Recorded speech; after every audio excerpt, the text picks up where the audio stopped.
Um ou dois comportamentos complicados abusivos não implicam em alguém ser narcisista. Por que não? Porque esses comportamentos eles podem existir mesmo fora de um transtorno ou dentro de outro transtorno, entendem? Hoje em dia, o senso comum costuma muito simplificar o diagnóstico de narcisismo.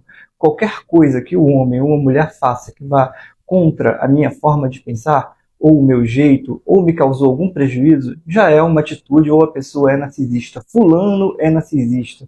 Por exemplo, se fulano mentiu uma ali, duas, três vezes, digamos assim, dentro de um relacionamento de 10 anos, meu marido é narcisista. Não, né, gente? Todo mundo em algum momento da vida vai contar uma mentira. Dizer que isso não é verdade, a pessoa está romantizando a vida real.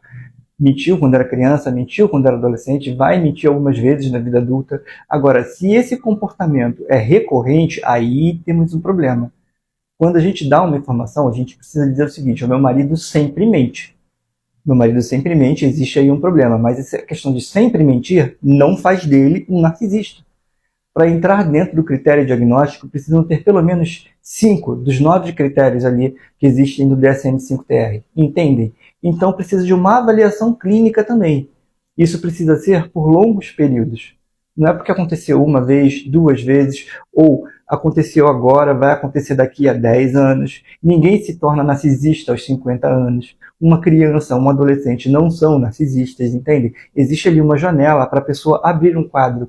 E não é genético. Existe um marcador genético e a pessoa precisa abrir um quadro. Assim como a bipolaridade, assim como a esquizofrenia, não é uma coisa que é passada. Por exemplo, meu pai tem olhos azuis, eu terei olhos azuis. Se minha mãe tiver olhos castanhos, eu corro risco de nem ter olhos azuis. Entende? Não é uma coisa obrigatória, genética. Conseguem entender? Então a gente precisa analisar muito bem. Muitas vezes o homem e a mulher que é abusivo, ele só tem um comportamento abusivo e ele pode ter outro diagnóstico que não o narcisismo em si. Conseguiram entender? Então a gente precisa ter muita certeza sobre aquilo. Para que o outro seja caracterizado como narcisista, ele precisa ser diagnosticado. Assim como qualquer outra pessoa, para ter qualquer quadro de transtorno, precisa ser diagnosticada para aquilo. Senão a pessoa vai passar a vida inteira sem saber que é. E por que o narcisista não se percebe que é narcisista? Por que ele não consegue perceber que o que ele causa é um problema? Porque ele é egossintônico. Para ele, aquilo é natural. Para ele, aquilo às vezes é até necessário. Ele não entende que o mal que ele causa ao outro é um problema. Conseguiram entender? Então a gente precisa ter muita cautela quando a gente fala de narcisismo. Eu entendo que as relações sejam bem complicadas e que tragam muito desgaste emocional e sofrimento para quem convive com uma pessoa abusiva. Mas a gente, sabendo dessa situação e os longos períodos que passamos dentro de uma relação desse jeito, é muito mais saudável que a gente pare de caracterizar o outro e busque nos conhecer melhor. Por que eu me mantenho dentro dessa relação? Eu busco ajuda, fortaleço minha mente, ressignifico meus traumas para sair da relação.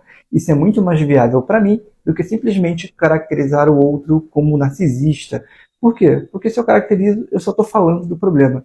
E isso não gera solução alguma. Concordam ou não concordam comigo?